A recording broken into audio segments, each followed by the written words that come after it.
and I manage Lighting Global Quality Assurance.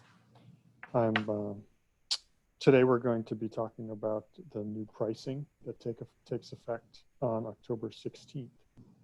So we'll be running through some slides presenting the current pricing, and then we'll give time for people to ask questions. You'll be able to enter questions in the chat box.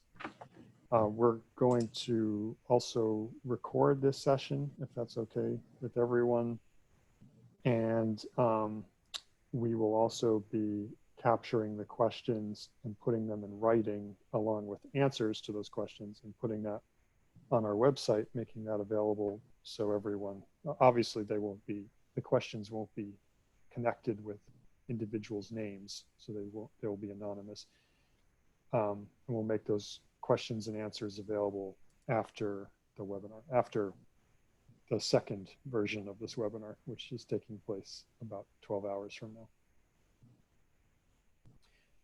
All right, so let's get started. I'm joined by Luli. Luli, you want to say hello? Hi, everyone.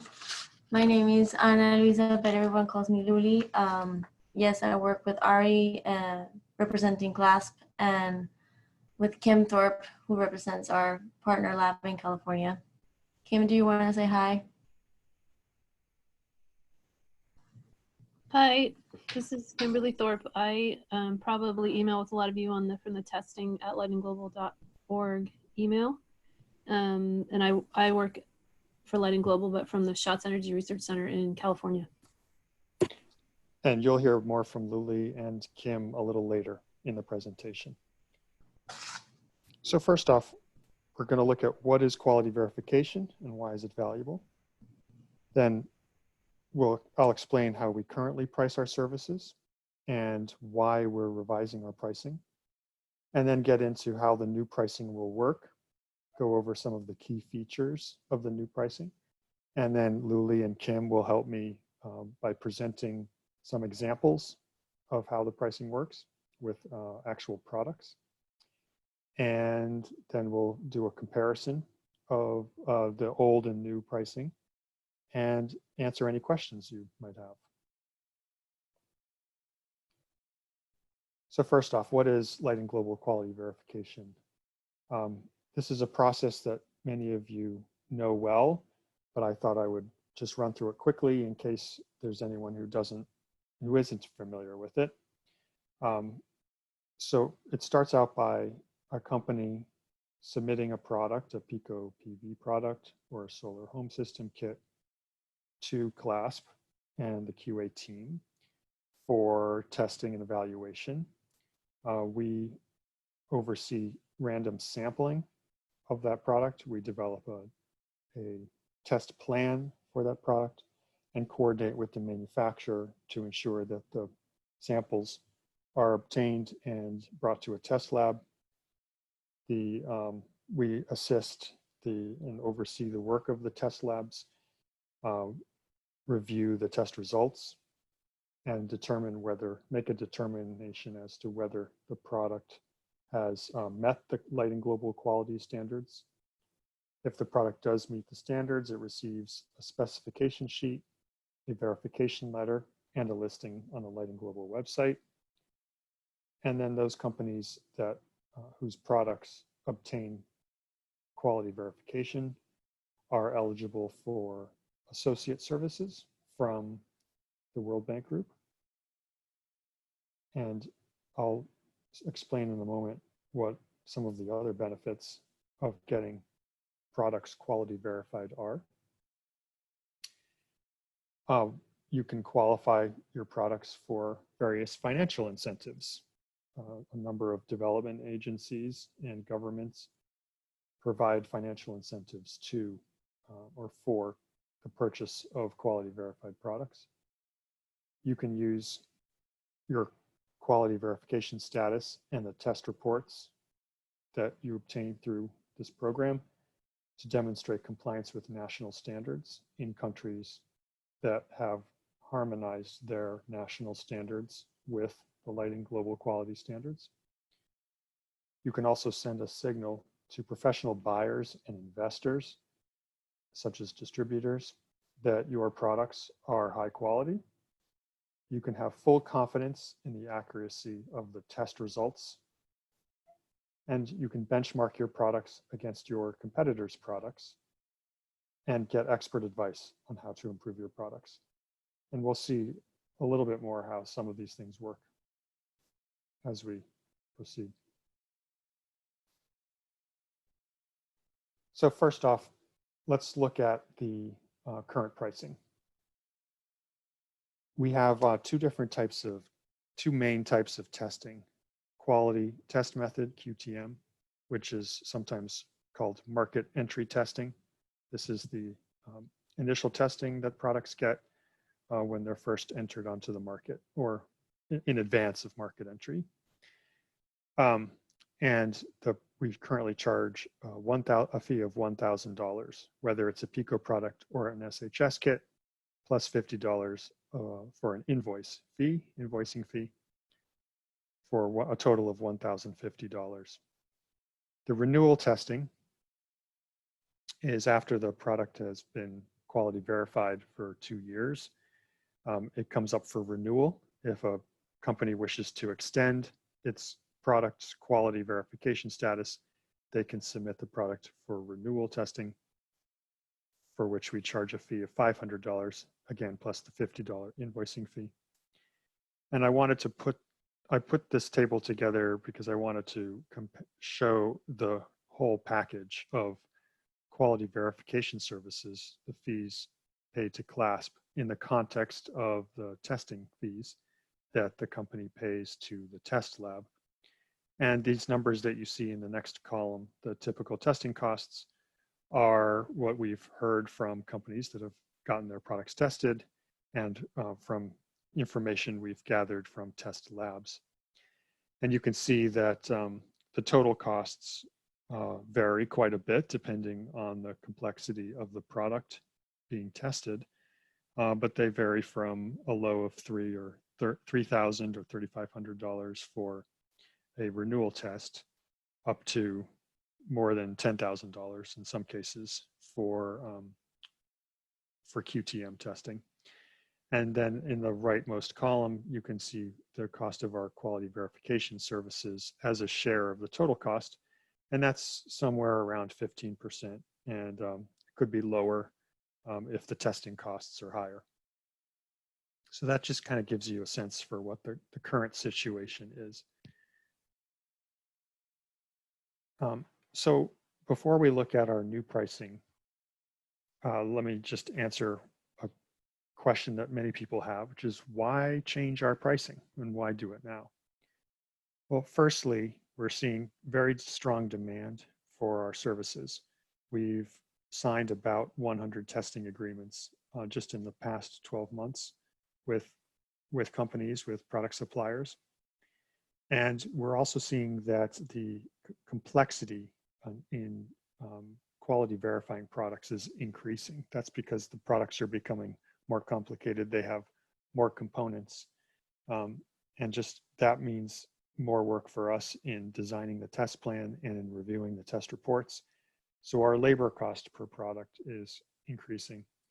And you can see this from the number of solar home system kits and the number of product families that are now quality verified, 39 of the former, 26 of the latter. And that's up from just less than a dozen a year or two ago. So there's been quite an increase in both of those types of products and product families.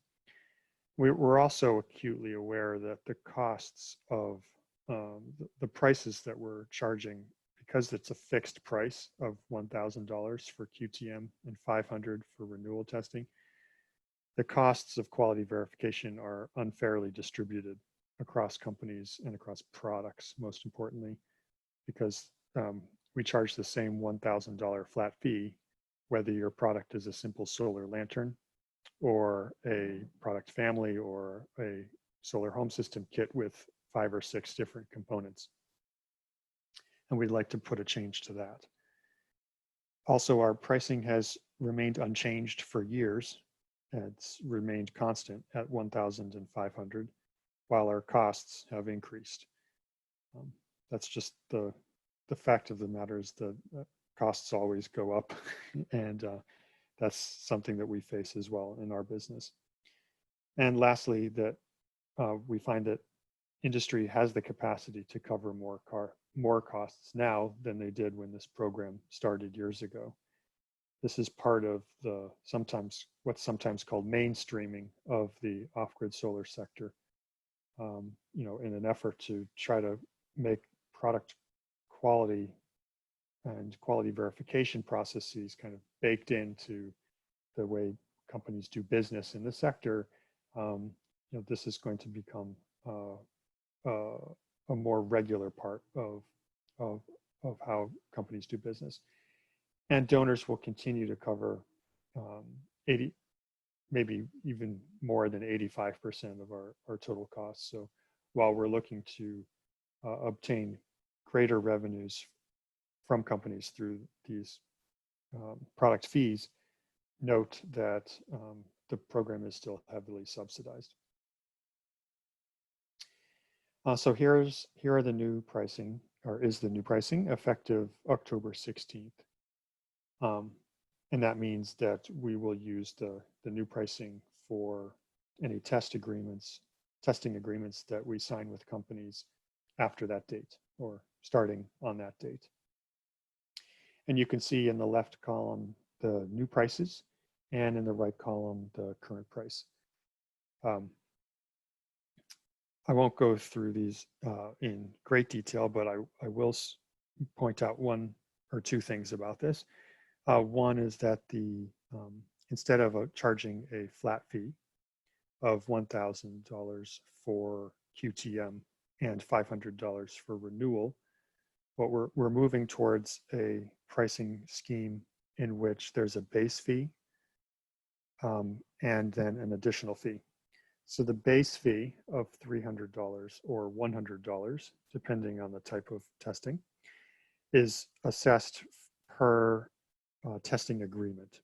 So when we put together an agreement with a company to test and quality verify a product or component or anything, a product family, you'll be charged just one base fee for that agreement. Then the sampling fee is per sampling event, and that's no different than today. We charge the same price of $500 for each sampling event, regardless of how many samples or how many different products are being sampled at that time and in that location. And then no change to the invoicing fee. And then the additional fees are new. So this is the additional fee per Pico product or per solar home system kit will be assessed as indicated here, for if there are 2 Pico products in a being covered under one agreement, then with that agreement, the invoice will be $300 for the base fee plus $250 for the first Pico product plus $250 for the second Pico product. And you'll see how this works when we get to the examples. And then there are additional fees that you see listed here. And again, we'll see how those work, how those play out when we get to the examples. And this is the remainder of the chart. Not a whole lot of change here. One thing I do want to point out is that going forward, we are going to charge a separate fee for the benchmarking analysis, which we currently include in every cover letter for Pico products and SHS kits. And I'll show you an example of this benchmarking analysis in just a second. But we want to ensure that only the companies that are interested in getting that analysis are paying for it, and that the others who don't want it can save themselves the $100. And what else is new here? The daily energy service recalculation. This is kind of a special fee that we don't anticipate we don't anticipate this coming up very often. You can read about it in the full version of this document, which is available on our website, we have notes about each of these fees underneath the table in that document linked here. And we'll make these slides available after this presentation. I promised to show you an example of the benchmarking analysis. This is just one piece of one benchmarking analysis for one product. As I said, this is currently included in all of the cover letters that we send following testing and evaluation. And you can see in each of these cases, what you're looking at is a box and whisker plot that shows the range of values that were measured in the tests that we oversaw over the past year. So we're looking at the last year of products that came through the quality verification process, looking at the range of values from 0 to 100%, and then the box shows the 25th and 75th percentile, with the line in the middle showing the median value, and the X showing where your product that this analysis is done for, where that product compares, where it falls relative to the others. So before we get into the examples, I'll just point out a few things. One, which I already showed you, is that the price will vary with the complexity of the product. And so you'll see more additional fees will be charged when the product has more components and is more complicated. As I just mentioned, the benchmarking analysis of your product will be optional going forward. And another new thing that we're introducing is a discount for new customers. So when you bring your first product to us to get it quality verified, we'll waive the base fee of $300. The things that aren't changing, or among the things that are not changing, are that there's no change in our coordination of random sampling. We're going to continue to run that for the time being as we have been. There's no change in which products or components need to be tested or how. So this is purely a change in pricing, not a change in how the products get tested and how we determine that. And there won't be any change in our commitment to working closely with suppliers to find a least cost pathway to testing and quality verification. This is, I believe this is kind of part of our secret sauce, because we have so much experience working with these products. We're able to find ways to work within the system to reuse test results, for example, for products that share components with products that have already been tested, and to take other steps like that to try to find ways to minimize the cost and minimize the time and hassle of getting your products quality verified. So let's look at those 7 examples as I promised. We have a range of examples that cover simple solar lanterns up through more complicated solar home system kits, and as well as a family of products. And we're going to look at both market entry testing, or QTM, as well as renewal testing. So you can get a sense for the variety of different products or different scenarios that we face and that companies face, and how we plan to price out those different scenarios. So before handing it over to Luli, I'll just say these are just 7 examples. Obviously, there's a lot of variety, a lot of diversity. So there are many other scenarios that you can imagine and that actually come our way. But we tried to pick a few that were representative of the diversity of different actual examples that are out there. Okay. Hello again, everyone. So the first example is a very straightforward scenario when a company submits a Pico Solar product for quality verification testing. As you all may be aware, we define Pico products as those with PV modules of 10 watts or less. So, and in this case, a simple solar lantern get submitted for quality verification. So we apply the base fee, as already Ari explained what it was, because it's based on, it comes with it comes with a testing agreement, and then the per Pico product fee on this case, and then the sampling fee plus the invoicing fee. And as you can see, the difference between with what we currently charge, which is $1,050, is just an increase of $50. So there's not a lot of variation on this simple case. All right, can you move to the next slide? Thank you. So the second example is a scenario where Pico solar product goes for renewal testing, and in this case, the product hasn't been changed since it last went through a full QTM. And in this case, the product will get charged the base fee for renewal, which is $100. Then we will charge the per Pico product fee, then the sampling fee and the invoicing fee.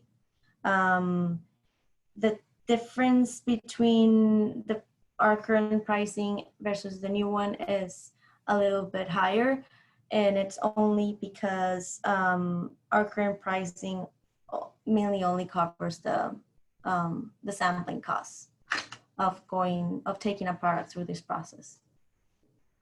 Can we move to the next slide, please? Okay.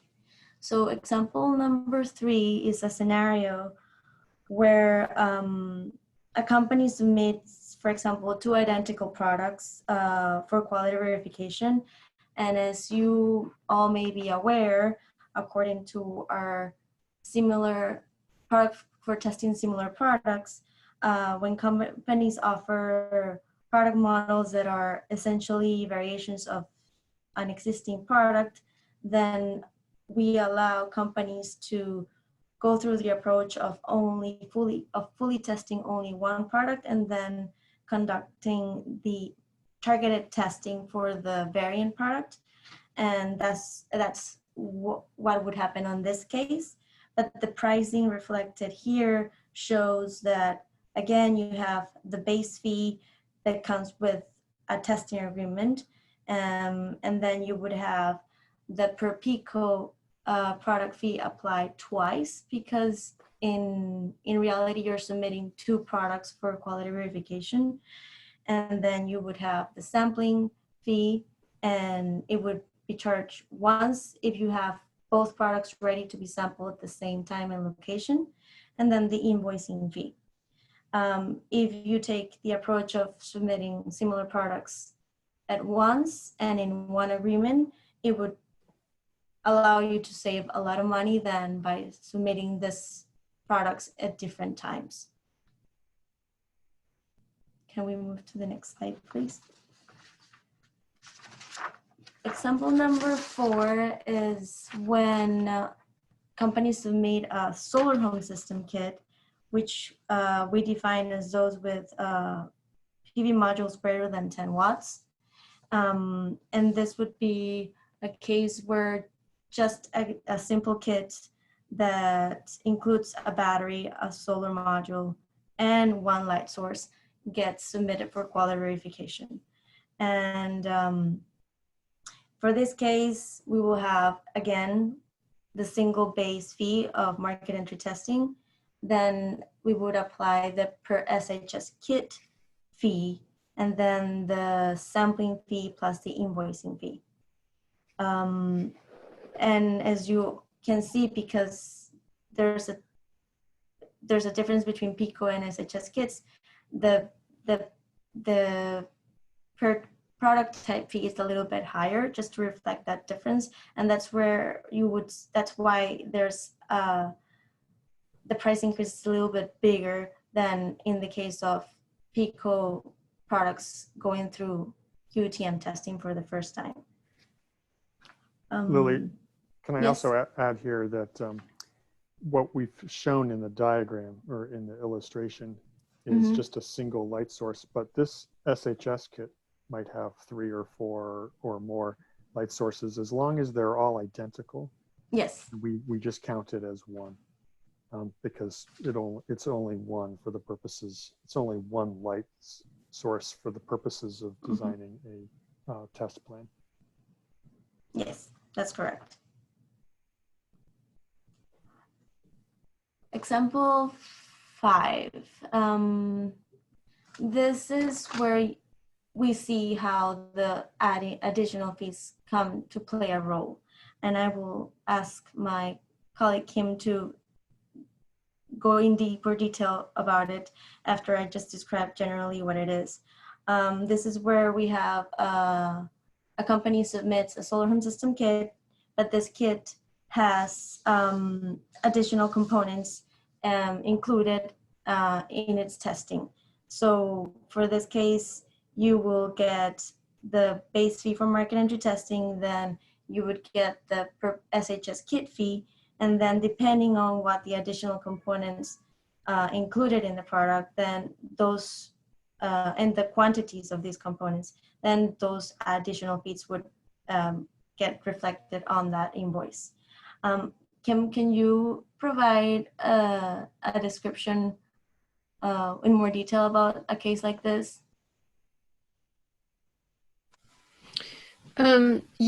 This is probably a more typical SHS kit than an SHS product that just has light points and a battery. A lot of kits that we see now include other components, and so we're capturing each component that's included in the kit. I think in this, the next slide or two, we're going to talk about an SHS kit versus a family of products, and so I think more that'll show the difference between those two scenarios. If anybody had a question particularly about this, I could go in more detail, or if you have a question at the end, we can go back to this slide then.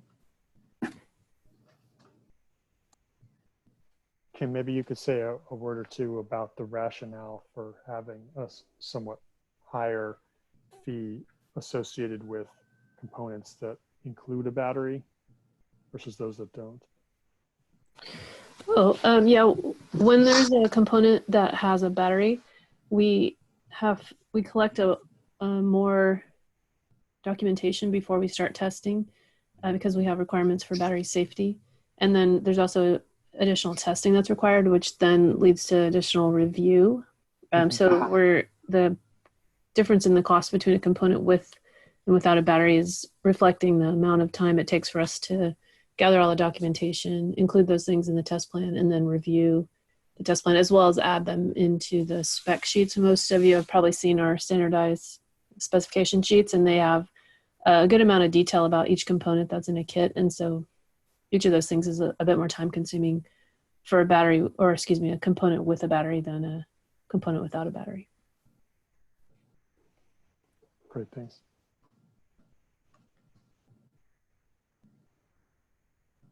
I think we can move to the next slide. Okay. Example 6 is really a scenario where a company submits a product family, but this product family includes more than one main unit or PV module or one type of light point. And in this case, the invoice will reflect the base fee, then the per SHS kit, because as you all know, to create a product family, at least one system has to be fully tested. And then, as I explained, in this family, this product would include more than one main unit. So the additional base fees would be reflected based on what actually comes in this product family. And I will ask again, Kim, to explain a little bit more how this would play in reality. If anyone on the call is not familiar with the family of products and how that works, I'd be happy to stay on for a few minutes after and go in more depth on that, or have a phone conversation or email with you tomorrow. Because the family of products is a little bit complicated, but it's designed to allow people to test one full kit and then offer different configurations of that kit with maybe different size PV modules or different size batteries or different configurations with the number of light points. And so the testing is done as one kit needs to be tested fully, and then you can add components of different sizes. And we just test the components. We don't test another full kit. Like I said, I can explain that more. It can, if you haven't used that before, it really offers a lot of flexibility, but it's also, when you're first wrapping your head around how it works, can be a little bit complicated. And it's easy to explain in a specific situation more than in general. So, and we also have a really good PowerPoint presentation I could send out to anyone who's interested, that really explains the family of products. But you can see in this case, this company is offering one full kit, and then they also wanted to have a different sized battery and a different size PV module. And so if you look at the pictures of the components on the left-hand side, it's possible that they're going to offer a 50-watt module with a radio and a 4,000 milliamp hour battery, or maybe they're going to offer that same kit without a radio, or with two light points versus one light point. So all the different configurations would be covered with the testing that's shown on the right. And then the two listings on the website are one for the independently tested kit and one for the family of products. And I'd be happy to talk about that more in depth, like I said, after this call. Or in the Q&A. In the Q&A, yeah. And it looked like we had some questions from the slide before. Should we go back to that? Let me read out those questions one at a time. So the first is, if the kit used in an SHS kit has been tested and certified previously, would the unique additional component fee be charged again while being bundled with a new SHS?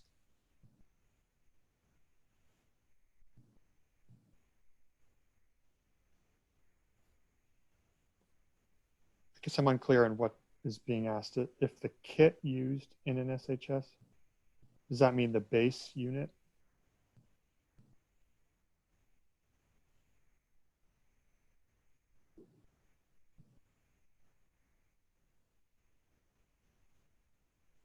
I wonder if we could. I can take a gander on this one. I'm not sure if this is your question, Martin, but I think you're asking if you've already tested the kit and then you want to change some components and make a new kit. So it'd be more like a similar product, is what my understanding is. Like, you've tested a product fully and then you make a few changes, maybe adding a new component.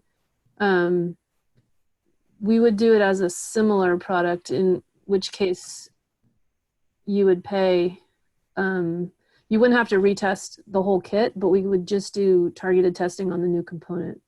If that answers your question. If not, maybe you can clarify your question.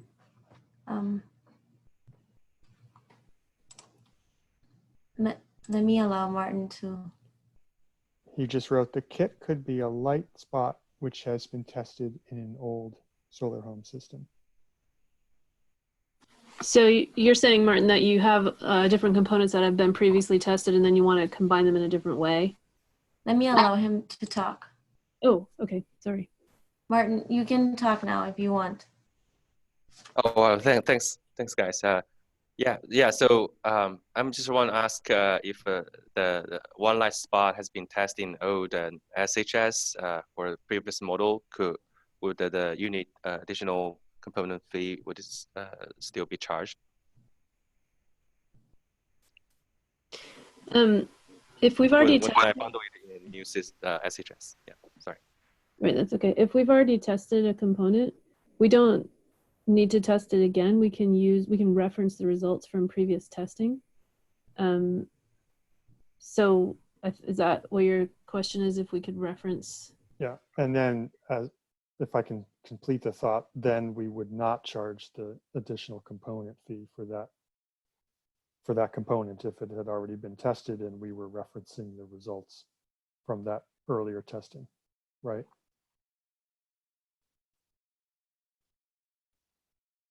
Okay, so thank you. Is that correct, Kim? Yeah, that's correct. We can reference results from previous testing and for a new product. Yeah. Another question we received is, any particular reason as to why a tube light is considered separately to be charged along with the television.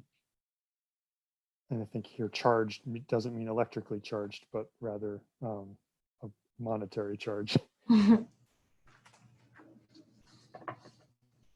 I Right. think so, maybe you want to address that, Kim? Sure. Each different type of tube light is considered a new appliance without a battery, or each different type of light point. And the reason for that is because when we do there's tests like lumen maintenance, light output, the full battery runtime, the power consumption. There's quite a few tests that we do.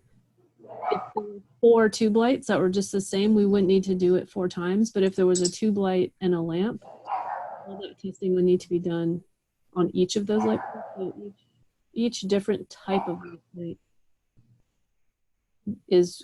has a fee for the component without a battery.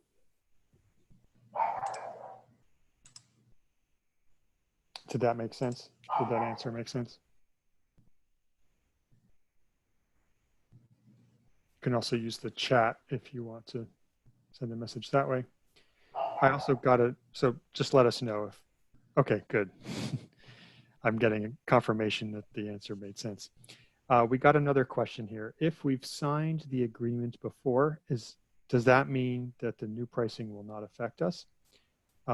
That's correct, as long as the agreement has already been signed by Before October 6th, before, yeah. Right, the then effective date. any testing and verification services provided under that agreement are not going to be subject or affected by, excuse me, not going to be affected by the new pricing. That's correct.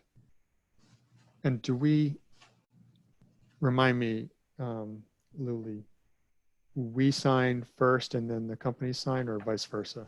Yes, we signed first. Okay. So as long as we've signed it and sent it over for counter signature, Mm-hmm. then the old pricing prevails. Only the agreement, we get the agreement fully signed before the effective date. Oh, it has to be fully signed. Okay. Yeah. Okay, that makes more sense.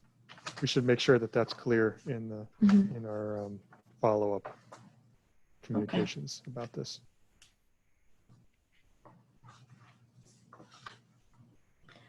We still have one more example. Oh. So we do that. Somebody else also raised their hand a little while ago. I wonder if there's still a question outstanding. Is there still a hand raised? Mm.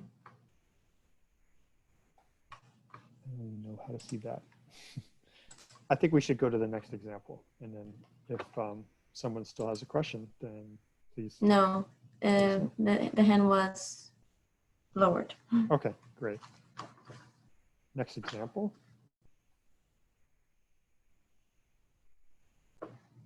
The next example is it's a scenario where company has to partially retest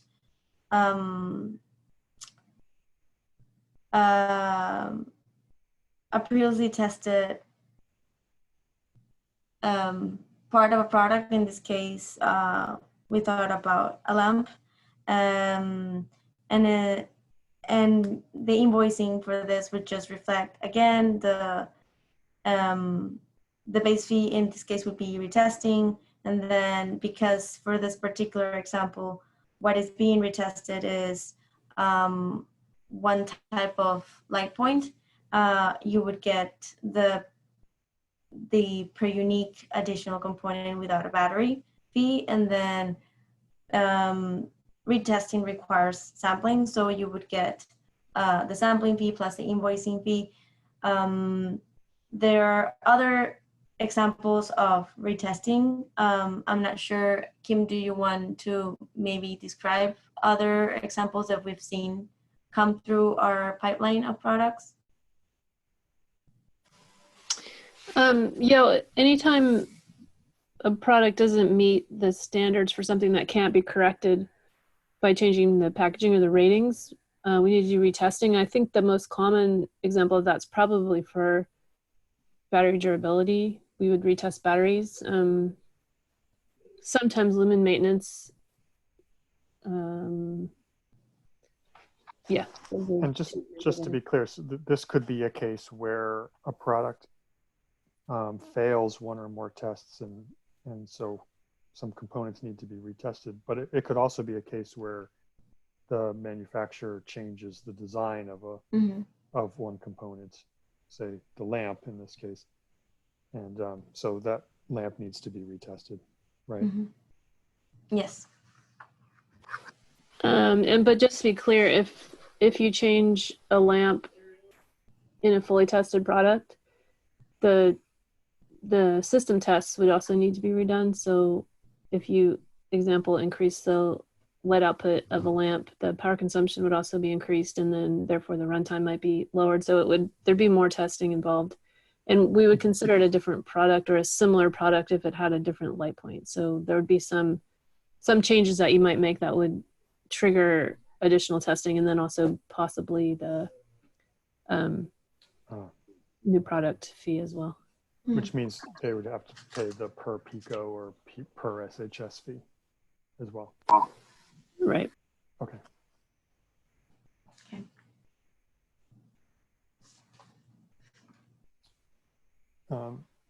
So why don't we just take a look here at the summary. I wanted to just put all 7 on one page, and you can see here the current pricing for each of these examples that we went through, and on the right the new pricing for each of those. So you can see that there's some amount of increase in all cases, ranging from $50 up to as much as about $700, depending on the case. And then if you look at this again, return to this earlier table, and so now what I've done here in the QV services column is shown some representative examples for Pico and SHS getting market entry testing and renewal testing. And again, if you put those in the context of the typical testing costs, you see that quality verification services as a share of the total cost goes up from 13 to 15%, up to about 18 to 23%. So it's still a relatively small fraction of the total cost, even with under the new pricing structure. And again, these are just typical examples. The actual costs will vary, and if the testing costs are higher for your product, then the quality verification costs are an even smaller fraction, of course. And to wrap up, this is the same slide you saw earlier, but just to reiterate, you can see how the pricing varies with the complexity of the product. I thought it would be worth mentioning again that we're just changing the pricing of the quality verification services and not making any changes to which products need to be tested and which components need to be tested and when or how. We've already answered some questions, but if you have more, please let us know.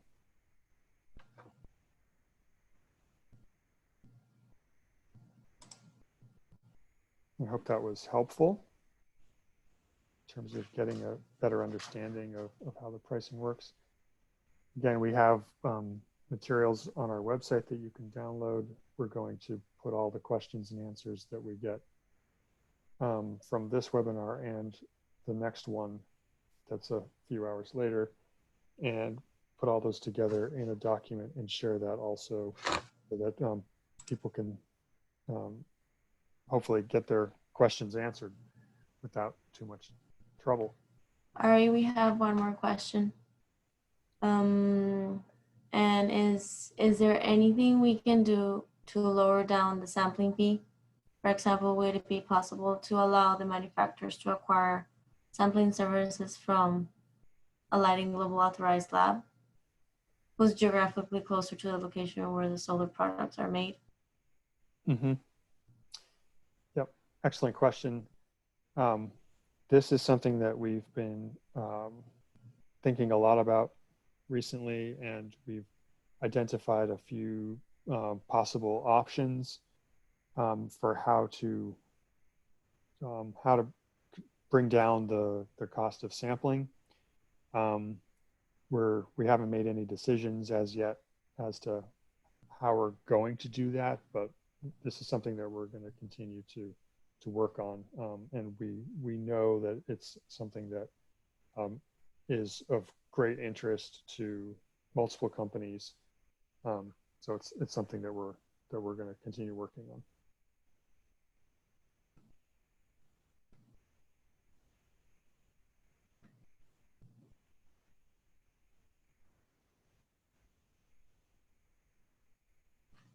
Are there any more questions? People can raise their hand or write it on the Q&A. I think we got another one. No, it's just a thank you for our answers. If there are no more questions now, I think that please also feel free to send those via email to us. I know this is a lot to process and evaluate. So we can always receive questions after. Mm-hmm. Yeah, and the email address, you can use the QA@lightingglobal.org or testing@lightingglobal.org. Any of the usual means.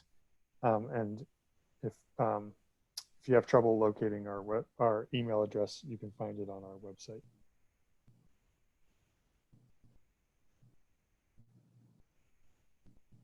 Okay, well, great. Thank you, everybody, for taking the time to walk through this with us. And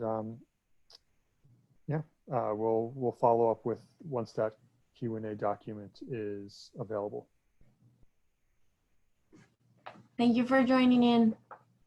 And thanks, Lily and Kim, for helping out. Okay, bye-bye.